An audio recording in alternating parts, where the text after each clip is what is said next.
Cette semaine, à votre émission Reflet d'ici, rencontre à Cap d'Espoir pour faire le point sur la situation actuelle et l'avenir des communautés chrétiennes de la Gaspésie et des îles de la Madeleine.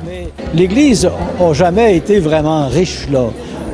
À certaines époques, peut-être certaines grosses cathédrales, mais on est d'abord, nous, une œuvre, je dirais, de bénévolat, une œuvre communautaire, beaucoup une œuvre de charité. Le 14 décembre prochain, ce sera la 3e édition de la Saucette devant le Rocher-Percé pour le Téléthon Enfants Soleil. La première année, c'est tout près de 6 000 $ qui ont été amassés. L'année passée, le montant a été doublé, donc pour arriver à un montant tout près de 12 000. Et là, cette année, l'objectif, c'est 20 000. La capsule divertissement avec Jocelle Cauvier. Ensuite, je passe avec le poisson chauve-souris, qui est un poisson dans les îles Galapagos, qui est réputé pour ses lèvres rouges. On dirait vraiment qu'il y a du rouge à lèvres. C'est incroyable. Et la capsule Plus on y pense avec M. Michel Fréchette. Le thème de la capsule d'aujourd'hui m'a été inspiré par mon dernier voyage à l'étranger, soit en novembre dernier, où j'ai eu le plaisir de visiter avec mon épouse un tout petit peu de la Bretagne. Mesdames, Messieurs, bonsoir et bienvenue à votre émission Reflet d'ici. Le 20 novembre dernier, la population de la MRC du Rocher-Percé était invitée à l'église de Cap d'Espoir pour prendre connaissance du rapport de situation pour notre diocèse de Gaspé. J'ai réalisé une entrevue avec l'évêque de Gaspé, Monseigneur Jean Gagnon. Donc, Monseigneur Gagnon, une rencontre à Cap d'Espoir dans le cadre d'une tournée pour sensibiliser les différentes communautés aux réalités de l'Église catholique, les réalités à laquelle on doit faire face aujourd'hui. Oui, on avait déjà fait au printemps une tournée qui regardait davantage les orientations pastorales pour les années à venir. Et cette fois, puis à ce moment-là, souvent la question nous était posée, les gens voulaient débattre sur la question administrative. On leur avait dit, à l'automne, on fera une bonne tournée sur les réalités administratives. Alors là, on a des données, on a un rapport, et ici, ce soir, c'est la 8e d'une série de 10 rencontres où on regroupe, je dirais, en moyenne 50 personnes. Ici, on était plus que 90 ce soir, c'est extraordinaire. De gens intéressés à leur Église et intéressés à chercher des moyens pour leur propre communauté, comment gérer leur milieu pour à la fois que la foi soit vivante, mais que nos équipements aussi, on soit capable de les porter puis qu'ils restent efficaces dans notre milieu, qu'ils restent utiles dans notre milieu. On a bien réalisé ce soir que les 5 municipalités concernées ressentent vraiment que le problème de finances est le nerf de la guerre. Hein? Oui, puis dans l'Église, ça a toujours été un problème. Bon, c'est sûr que quand on regarde son problème particulier, sa paroisse, ça nous inquiète. Mais l'Église n'a jamais été vraiment riche, là. À certaines époques, peut-être certaines grosses cathédrales, mais on est d'abord, nous, une œuvre, je dirais, de bénévolat, une œuvre communautaire, beaucoup une œuvre de charité. Alors, je dirais, on est un peu comme un centre d'action bénévole ou n'importe quoi. On travaille sur une grande base de bénévolat. On travaille avec des ressources volontaires et on n'est pas là d'abord. On essaie de tenir les équipements qu'on a, les héritages intéressants qu'on a eus, mais on n'est pas là pour faire fructifier les biens. On est là pour faire fructifier la foi, là, puis garder nos gens heureux, quoi. On a mis beaucoup l'emphase sur l'importance de l'implication du paroissien pour assurer l'avenir des différentes municipalités. Il faut quand même être conscient que la solidarité va être très importante à moyen terme. Ah ouais. Nous, je dirais, moi, qu'en Église, le mot solidarité, on dit le mot fraternité, nous, fraternité commune, c'est le mot clé. Et d'ailleurs, qu'est-ce qu'on prêche? On prêche que Dieu est notre Père, puis si Dieu est notre Père, on est tous des frères et sœurs. Puis il s'agit de vivre en conséquence de ça. C'est la base de notre foi. Et quels vont être les résultats suite à la fin de l'ensemble des consultations? On veut en arriver à un document qu'on va pouvoir distribuer? C'est-à-dire que, oui, d'abord, une grande conscientisation. Je pense qu'on en fait ce soir. Le document, il existe déjà.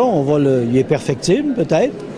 Mais surtout, ensuite, le donner largement à la population, mais à la population civile, pour qu'on soit plus nombreux à se sentir solidaires de nos équipements. Parce que ce soir, c'est beaucoup nos équipements, là, cimetières, églises, etc. Et qu'on soit plus nombreux à s'en sentir responsables. Puis on gardera ensuite ce que la population veut garder. Tu sais. Est-ce que vous pensez qu'on peut encore garder une vision positive pour l'avenir? Est-ce qu'on se doit de garder cette vision? On avait M. Serge Tidjani, curé de Cap-d'Espoir et de Grande-Rivière, qui disait en fin de rencontre l'espérance. Oui, c'est clair. Et il ne faut jamais oublier que l'Église, ça fait 2000 ans qu'elle avance comme ça, par haut et par bas. Ben, elle a toujours avancé, elle va avancer encore. Mais selon les époques, des fois, on prend plus d'expansion ou on resserre un peu nos forces. Là, actuellement, je pense qu'on est à une époque un peu où il faut se resserrer davantage. Mais moi, j'ai aucun désespoir dans ma chose. Je suis vraiment plein d'espérance. Mais des fruits qu'on verra peut-être un peu plus tard, peut-être pas demain. Mais ça, que l'Église avance, il n'y a aucun doute. Merci. Ça me fait plaisir. Bonsoir.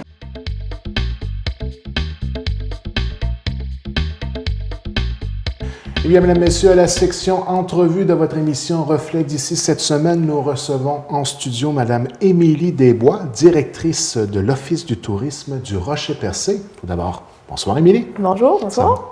Ça va toujours bien? Ça va bien. Oui. Alors, Émilie, on se rencontre aujourd'hui à l'émission Reflet d'ici pour discuter de la fameuse saucette pour enfants soleil qui va se dérouler le 14 décembre prochain dans la ville de Percé, oui, tout près du Rocher-Percé. Ah oui, vraiment tout près, hein, dans l'eau, à côté du quai. Ouais. Et une activité qui a eu vraiment beaucoup de succès dans les 2 dernières années. Et on peut peut-être faire un petit bilan par rapport à l'année dernière avant de parler d'une fin de semaine très spéciale qui va se dérouler autour de cette activité-là. Oui, effectivement. Bien, en fait, ça fait 3 ans, comme tu le disais, que l'événement a lieu au profit d'Opération Enfant Soleil. La première année, c'est tout près de 6 000 $ qui ont été amassés.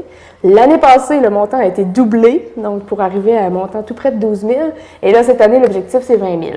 Donc, peut-être rappeler aux gens à la maison un peu comment ça se passe pour ceux qui ne l'auraient pas vu soit à la télé, soit sur Internet. Ouais. Le principe, c'est d'avoir le courage de mettre les pieds dans l'eau. Donc, c'est vraiment une saucette dans la mer, des braves courageux qui vont sur la plage à côté du quai.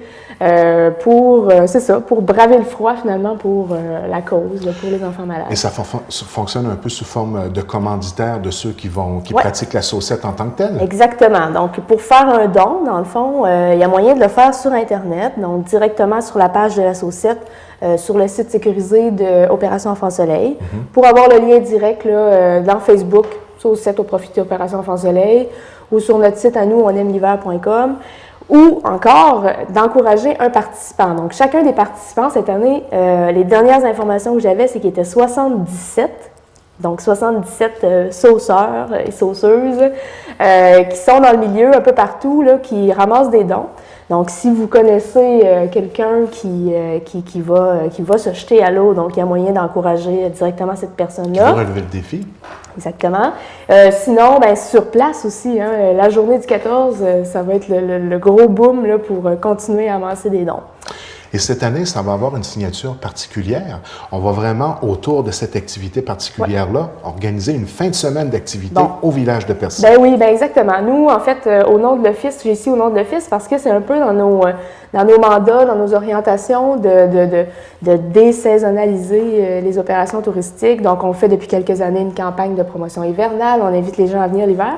Puis, l'automne, avant les fêtes, c'est comme un vide. Il n'y a pas vraiment de neige. On ne peut pas vraiment faire d'activité hivernale. Donc, on a décidé de faire un essai avec la saucette pour, mousser un peu cette période-là. Donc, on fait un essai avec nos membres restaurateurs, hébergements, commerçants qui sont ouverts à Percé pour vraiment les mobiliser, puis les mobiliser à la cause. Donc, ça a super bien marché. Tout le monde embarque. On est vraiment content de la mobilisation de nos entreprises là, pour l'événement parce que on a 4, 5, 6 hébergements qui sont ouverts, qui vont remettre des fonds à Opération Enfant Soleil. On a 2 restaurants qui vont être ouverts aussi et différents artisans qui vont être chez Pit Caribou, la journée de la saucette. On a Oiseau aussi qui va être ouvert la journée de la saucette. Tout ça afin finalement de ramasser le plus d'argent possible. Tout le monde est comme mobilisé là, à la cause.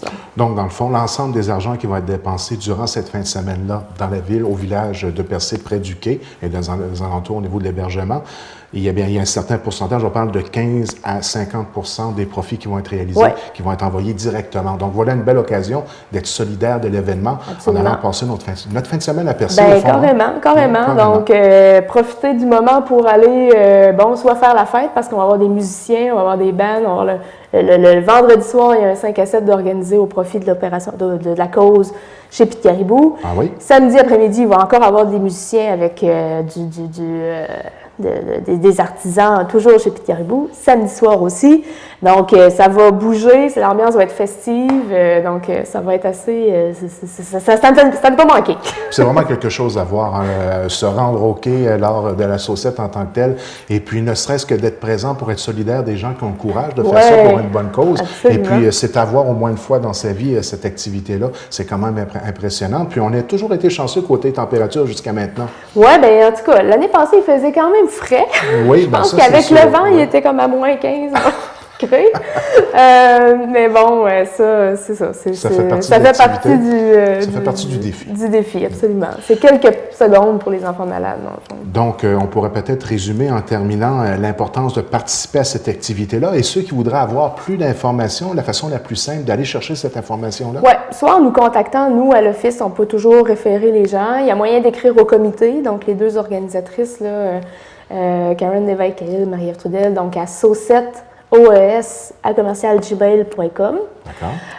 Sinon, toutes les informations sont sur le site onaimeliver.com. Bon. Donc, c'est notre site web, comment faire un don, toutes les entreprises qui sont ouvertes, les promotions qui offrent, les prix aussi, on a leurs tarifs. Là, donc, tout est là. Donc, dans la fin de semaine du 14 décembre prochain, c'est à Percé que ça se passe. C'est à Percé que ça se passe. Donc, c'est un rendez-vous pour toute la population. Alors, Émilie, merci beaucoup de ta visite à l'émission Reflet d'ici. Merci de m'avoir reçu. TVCGR va être sur les lieux pour capter l'événement. Oui, puis vraiment, je vous remercie pour votre fidélité. Hein. Vous étiez là depuis le début, fait que vraiment, super collaboration. Avec grand plaisir, et puis merci de votre visite à l'émission Reflet d'ici, puis on garde le contact. Oui. Merci. Merci.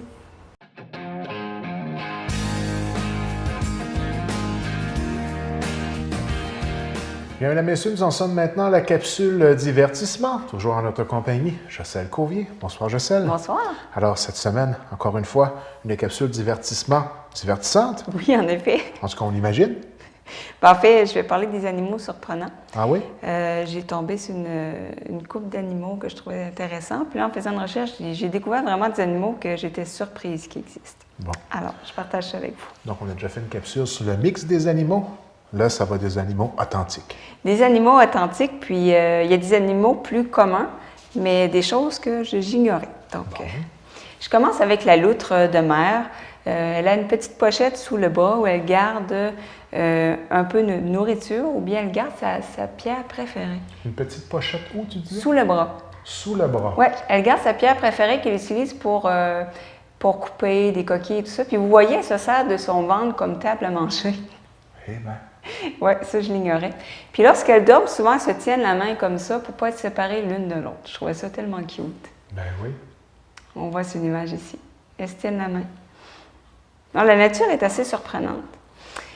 Et puis, un animal qui utilise un outil pour soit s'alimenter ou quoi que ce soit, je pensais que c'était rien qu'au niveau du singe qu'on retrouvait ça. C'est très rare, en fait, chez les mammifères. Là, on parlait d'intelligence à ce moment-là. Exactement. Donc chez les mammifères, c'est le seul avec, on parlait, avec l'homme, les primates, qui utilisent un outil qu'on a découvert pour l'instant. Mais ça n'a pas été dit qu'on descendait de la loutre, là. Pour l'instant, non. Il faudrait que je fasse des recherches là-dessus. On garde toujours le singe. Bon. Ensuite, je passe avec le poisson chauve-souris, qui est un poisson dans les îles Galapagos, qui est réputé pour ses lèvres rouges. On dirait vraiment qu'il y a du rouge à lèvres. C'est incroyable. On dirait vraiment une photo retouchée sur ordinateur, mais c'est National Geographic. C'est vraiment incroyable. Puis lui, il se déplace en marchant dans le fond de la mer, c'est ça? Ben oui, il fait comme ça, là, il se promène, puis... Selon notre scientifique Kevin. Oui, Kevin, qui a déjà vu ce poisson dans les îles Galapagos. Bon. On n'en voit pas beaucoup dans le Ré-Chandon, mais... Ensuite, j'enchaîne avec les pigeons que tout le monde connaît. Une faculté très surprenante. En fait, les pigeons, on peut les entraîner à faire la différence entre différentes toiles. Bon, on voit un pigeon ici. On peut les faire différencier des peintures impressionnistes vous voyez ici une toile de Monet. Et ils vont différencier ça du courant cubique, une toile de Picasso. Donc ça m'a beaucoup impressionné. Qu'est-ce qu'on va faire, c'est que d'abord, on va les entraîner. On va leur montrer des toiles de Monet, des toiles de Picasso. Puis, ils vont picocher. Lorsqu'ils ont la bonne réponse, ils vont picocher, puis ça va donner de la nourriture. S'ils ont la mauvaise réponse, bien, ils vont picocher pour rien, puis ça donne vraiment aucune nourriture. Donc, avec le temps, ils vont vraiment, à chaque fois qu'on va leur montrer une toile de Picasso, ils vont picocher et avoir la nourriture, et même si c'est des toiles qu'on leur a jamais montrées. Donc, ils sont capables de comprendre le principe d'une toile expressionniste, d'une toile cubique. Là, on s'entend qu'il n'y avait pas simplement 2 toiles, là. Non, exactement. On les entraînait avec plusieurs toiles. Puis ce qui a vraiment impressionné les scientifiques, c'est que justement, on leur montre après ça des toiles qu'ils n'ont jamais vues. Ils sont capables de réfléchir et de comprendre, ça c'est le courant de Picasso, ça c'est le courant de Monet. Donc c'est assez impressionnant. Et même, si on met une toile à l'envers, disons qu'ils sont habitués de reconnaître une toile de Picasso, on la met à l'envers, ils ne la reconnaissent plus. Ils sont capables de faire la différence entre endroit et envers. Donc, c'est assez impressionnant comme faculté. Puis, petite parenthèse, as-tu remarqué qu'on en a de plus en plus de pigeons dans notre région? Oui, c'est vrai. Il y a une vingtaine d'années, tu ne voyais pas ça. Puis maintenant, on en voit beaucoup. Là. Nous, dans le secteur de la Brèche-à-Menon, là, sous le pont, là, il y a 2-3 colonies là, qui se sont installées là. Hein. C'est vrai, je ne sais pas la raison à Moi ça, si c'est le réchauffement climatique ou quelque chose, mais c'est vrai qu'il y en a plus. Ouais. Ensuite, je continue avec l'axolotl. C'est une salamandre du Mexique qui est réputée pour avoir toujours un genre de sourire. Alors, c'est assez... Beaucoup de gens font l'élevage de cette petite salamandre. Ah oui. C'est assez impressionnant. Et on dit que c'est ce qui a inspiré les Pokémon. Ah bon? Oui. C'est vrai, ça ressemble. Oui, c'est assez impressionnant. Maintenant, j'enchaîne avec les castors, qu'on en a quand même plusieurs ici. Donc, les castors, leurs dents poussent continuellement tout au long de leur vie et c'est pour ça qu'ils doivent toujours ronger quelque chose, par exemple du bois. Et s'ils ne le font pas, leurs dents vont pousser jusqu'à l'intérieur de leur cerveau. Bon. À ce point-là. Donc, on voit ici un crâne. Donc, on voit à quel point là, que c'est des très grandes dents. Donc, c'est pas pour rien qu'ils rongent toute leur vie. Ensuite, je vais continuer avec des grandes dents. J'enchaîne avec le rat taupe, qui est un rat qui vraiment vit sous la terre et comme le nom le dit, il ne voit pas, ou presque pas. Il voit à peine l'obscurité, un peu de lumière. Donc, avec l'évolution, ses yeux se sont atrophiés et ils sont sous une espèce de visage. Là. Donc, il ne voit pas. Il se promène sous des cavernes souterraines. Dans des terriers. Et on imagine que c'est au niveau de l'odorat que oui, exactement. la sens est hyper. Donc, c'est assez impressionnant. Tu arrives face à face avec ça. Ben non, j'imagine qu'il n'y a pas ça par ici non plus. Non, il n'y a pas ça par ici. Okay. Ensuite, j'enchaîne avec la mouche à fruits qu'on appelle le drosophile. Ça m'a fait sourire. C'est qu'on a fait une expérience avec de l'alcool. On s'est rendu compte que si une mouche à fruits était rejetée par une partenaire féminine, elle était frustrée et se défoulait dans l'alcool. Ah oui? Carrément. Qu'est-ce qu'on a fait comme expérience? C'est qu'on avait... là, tu te dis pourquoi des chercheurs en sont arrivés à ce projet d'étude-là. Donc, il y avait des femelles fécondes et il y avait des femelles qui venaient d'avoir copulé, donc qui allaient rejeter, c'est automatique, les partenaires mâles. Donc, on mettait un mâle dans la petite boîte. Puis les mâles qui pouvaient copuler. Ensuite, il y avait la nourriture normale et la nourriture à base d'alcool. Donc, les mâles qui pouvaient copuler, ils allaient manger la nourriture normale et les mâles frustrés sexuellement allaient manger l'alcool. Allaient vraiment se défouler là, pour enlever leur frustration.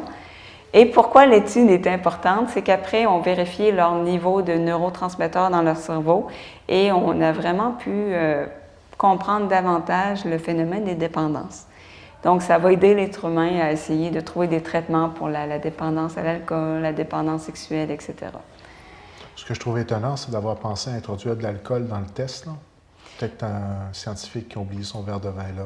Je ne sais pas qu'est-ce qui amène à faire un sujet d'étude comme ça, mais dans la nature, il y a quand même beaucoup d'aliments qui contiennent de l'alcool. On a déjà vu des fois des animaux dans la jungle totalement intoxiqués par l'alcool parce qu'ils avaient mangé trop des petits fruits, etc.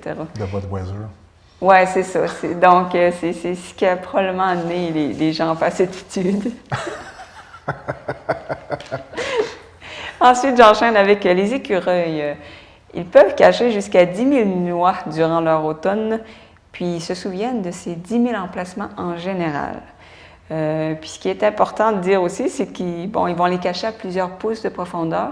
Et même s'il y a de la neige, là, ils peuvent détecter avec l'odorat la présence de noix, même s'il y a plus d'1 pied de neige. Donc, c'est assez impressionnant. Mais ça leur arrive aussi d'oublier à quel endroit ils cachent leurs noix. Donc, c'est grâce aux écureuils qu'il y a des millions d'arbres chaque année qui sont plantés. Ah bon? Oui, je ne savais pas ça parce que la noix est oubliée. Donc, les abeilles butinent des fleurs, eux, ils butinent des arbres. Exactement. C'est la loi de la nature. C'est bien, hein? Je n'avais pas fait le lien. Non, moi non plus. J'étais assez surprise.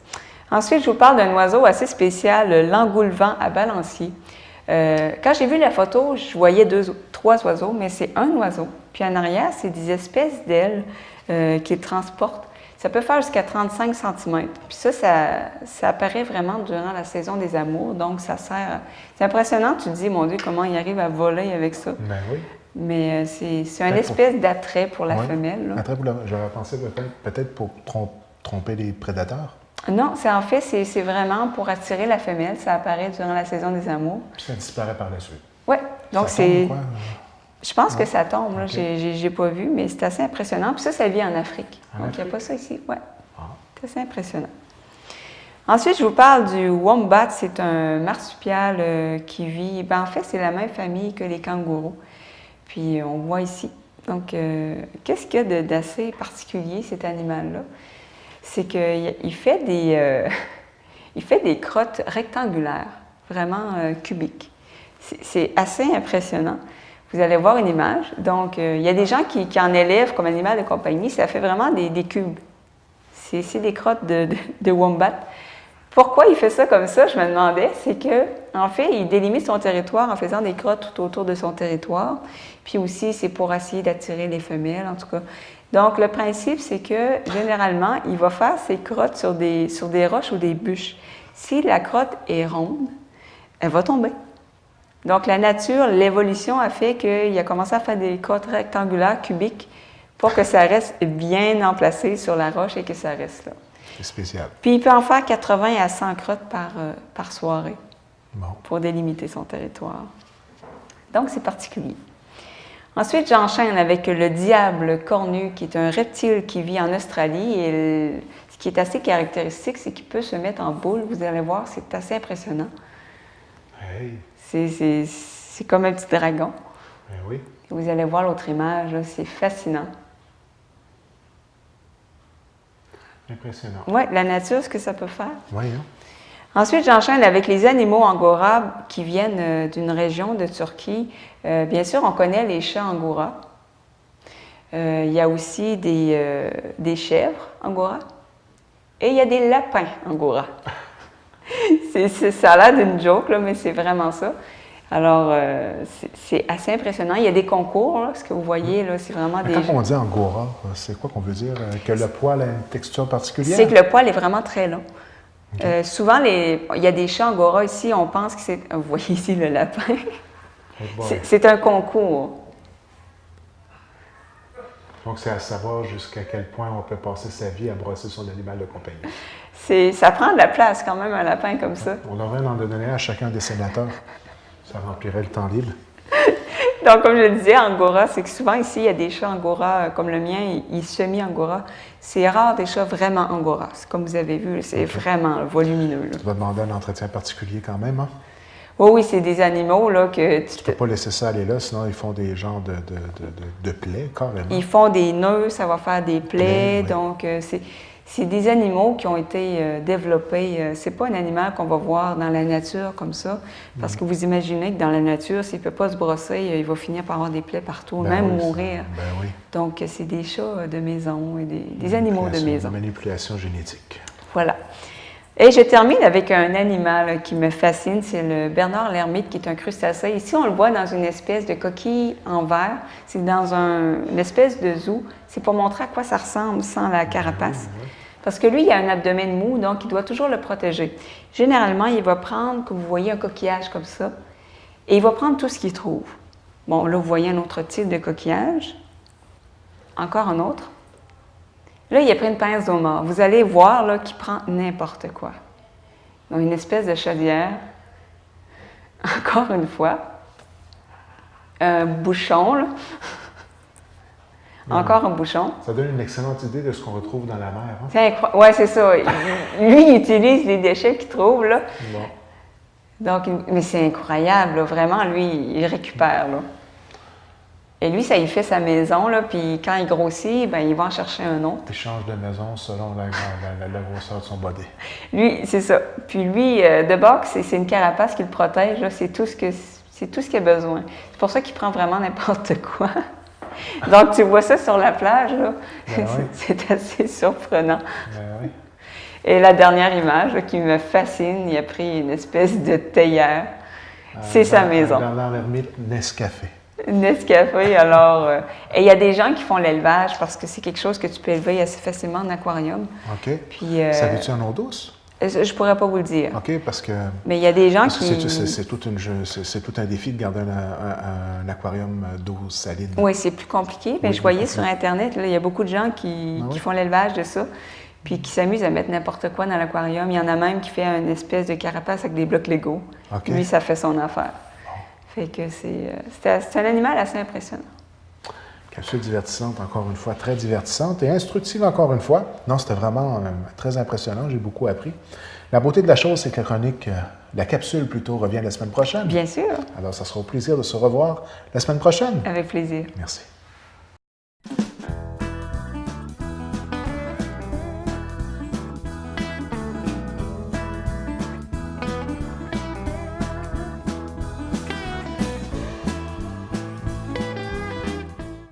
Mesdames et messieurs, fidèles spectateurs de notre télévision communautaire, je vous remercie de m'accueillir une fois de plus chez vous.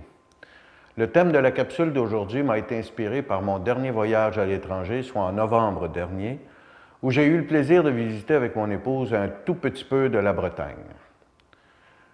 L'inspiration est venue d'un fait social important pour nos cousins français qui se sont empêtrés dans une spirale de contestation généralisée et qui a bourgeonné chez nos amis bretons. Un État gravement malade dans son incapacité à vivre à la hauteur de ses moyens et qui prend le citoyen pour un idiot ou un irresponsable uniquement bon à payer des taxes et des salaires des bandits en cravate. Cependant, les médias semblaient encore réservés sur l'ampleur des scandales, aussi ouverts sur des abus de pouvoir que sur des abus de l'argent public, tout autant que d'incompétence dans la gouvernance. Mais là-bas, on n'a pas encore exporté le juge Charbonneau, Marteau et Lupac. Je vous ferai donc l'économie d'une analyse détaillée des relations qui animent les rapports entre l'Europe, la France et la Bretagne, tout en vous disant, en raccourci, qu'elles ressemblent étrangement à celles qui prévalent entre Ottawa, Québec et la Gaspésie, sans oublier les effets collatéraux que nous subissons avec l'oncle Sam. Cela ne m'a pas empêché d'avoir un contact privilégié avec la réalité bretonne, qui, selon mon humble analyse, nous ressemble beaucoup, tout en reposant sur une histoire plus dense et plus séculaire. J'ai pu imaginer notre région dans son point d'achèvement, et particulièrement en ce qui touche notre territoire immédiat. En discutant ouvertement avec une commerçante de la ville de Carnac, qui est réputée mondialement pour ses alignements de pierres celtiques. Voilà la photo qui arrive.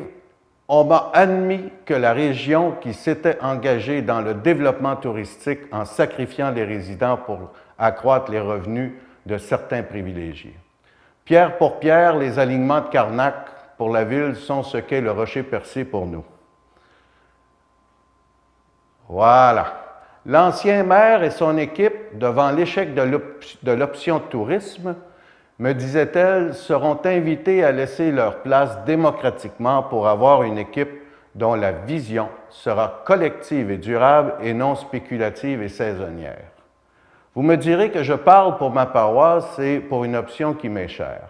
Or, cette dame tient un salon de thé qui fait son chiffre d'affaires durant l'été, mais qui souffre durant le restant de l'année. Elle avait une longue expérience de l'évolution de sa communauté, étant née dans une ville voisine et ayant observé longuement sa population. Elle observait que la majorité des résidences n'étaient occupées que durant quelques semaines par année pour ensuite être barricadées. On a une petite photo de ça. Que les travaux réalisés par la municipalité étaient parfois somptuaires et s'orientaient sur des aspects non pertinents pour la population résidente. Qu'une inflation locale des services en lien avec le secteur de la construction était due au pouvoir de payer des nouveaux propriétaires, souvent en provenance de grandes villes ou même d'ailleurs en Europe. Que la paix sociale s'était dégradée par la confrontation entre les spéculateurs fonciers, les opérateurs saisonniers et les résidents qui assumaient l'inflation dans l'accès à la propriété et les augmentations de taxes tout en subissant le lobby des intéressés par la pression sur les élus, biaisant ainsi les règles de la pure démocratie. Qu'il se dessinait aussi une forme d'antagonisme latent entre la population résidente et celle qui est de passage, et que cela allait en croissant. Le seul secteur qui n'avait pas été véritablement touché dans ce qu'elle m'expliquait était que la beauté des paysages et le respect de l'environnement étaient sacrés. C'est en effet une différence notable entre eux et nous.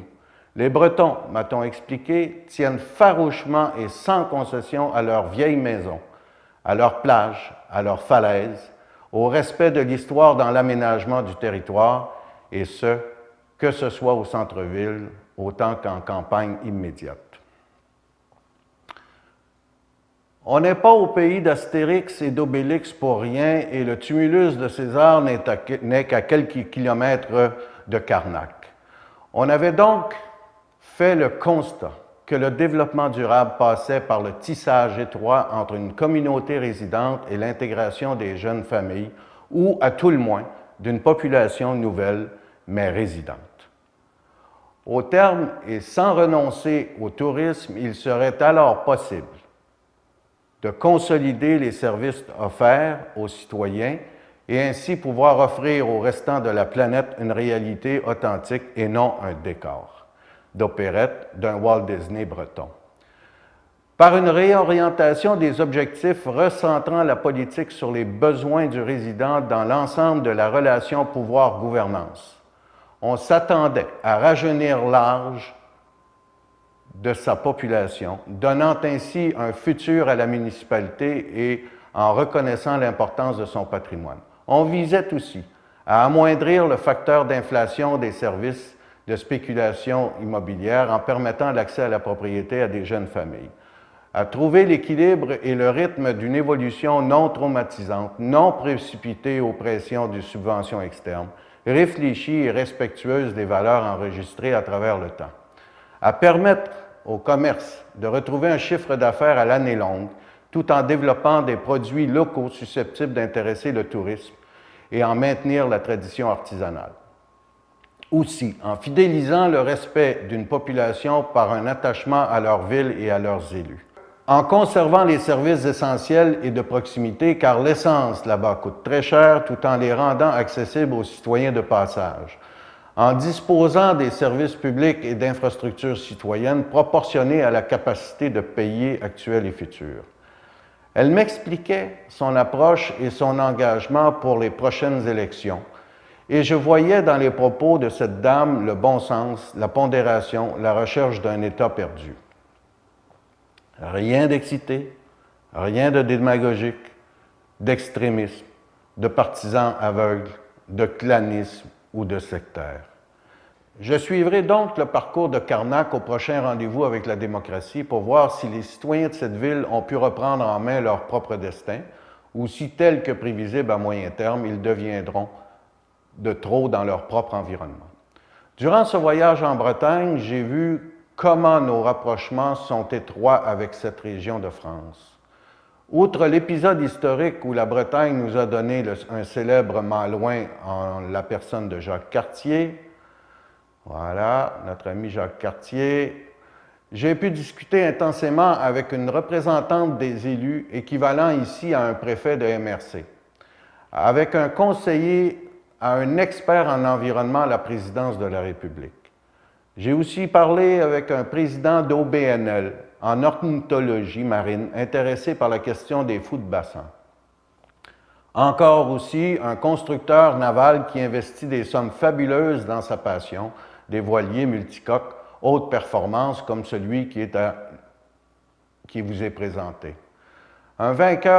Aussi, j'ai parlé avec un vainqueur de l'Atlantique. Donc, toutes ces personnes m'ont bien informé sur la situation de la région. Nous avons aussi côtoyé le milieu du nautisme de compétition autant que populaire en visitant des marinas et des villes qui les entourent. J'ai pu aussi assister en témoin privilégié au traitement médiatique accordé à Mylène Paquette lors de son arrivée à Lorient pour la fin de sa traversée à la rame. En Bretagne, on respecte les gens de la mer. Ils sont presque vénérés car la mer est omniprésente et a sculpté le Breton autant dans son attachement à sa terre. Cette combinaison et cette relation entre l'homme, la terre et la mer est partout, dans la pierre autant que dans la culture. Cette combinaison de cette relation entre l'homme, la terre et la mer est partout dans la pierre autant que dans la culture. On comprend mieux qui on est lorsqu'on sait d'où on vient. Mais au-delà des expériences personnelles, il est un témoignage qui m'a particulièrement ému et ce n'est pas fortuit. J'avais appris que la ville de Trinité-sur-Mer accueillait une exposition photographique de très haute qualité sur le quai du port et qui avait pour thème les fous de bassin de l'île Bonaventure. Et oui, notre île Bonaventure à nous. Fruit d'une collaboration étroite avec le maire et des investissements conséquents octroyés par la municipalité pour l'agrandissement des clichés, de leur laminage et de leur installation, l'exposition propose des clichés exceptionnels tirés du talent de Mme France Lablé, résidente d'Orée en Bretagne. Donc, on voit ici le départ de l'exposition. À ce que je sache, elle a travaillé de concert avec les gens de la CEPAC et notamment avec messieurs Rémi Plourde et Gilbert Bourget de Percé, qu'elle salue d'ailleurs. Un message porté si loin sur l'importance de nos caractéristiques naturelles entraîne le respect de ce que nous sommes et de notre responsabilité collective envers un patrimoine qui est malheureusement à risque. De telles rencontres sont inspirantes dans la vision de ce que nous pourrions être collectivement, car la leçon qu'elle inspire et qu'elle m'inspire est simplement qu'il n'y a rien de durable dans l'éphémère. Rappelons que la Bretagne souffre au même titre que la Gaspésie des maladies associées à son authenticité, à l'éloignement des centres de décision et à son combat contre la conviction qu'une région ressource s'est faite pour être pillée. Merci et à la prochaine. Bien, mesdames, messieurs, c'est tout pour cette semaine. N'oubliez pas que notre programmation est disponible sur le web au tvcgr.com et maintenant sur YouTube, sur la chaîne TVCGR ou directement sur Facebook. Merci beaucoup. À la semaine prochaine pour votre dernier reflet d'ici pour l'année 2013.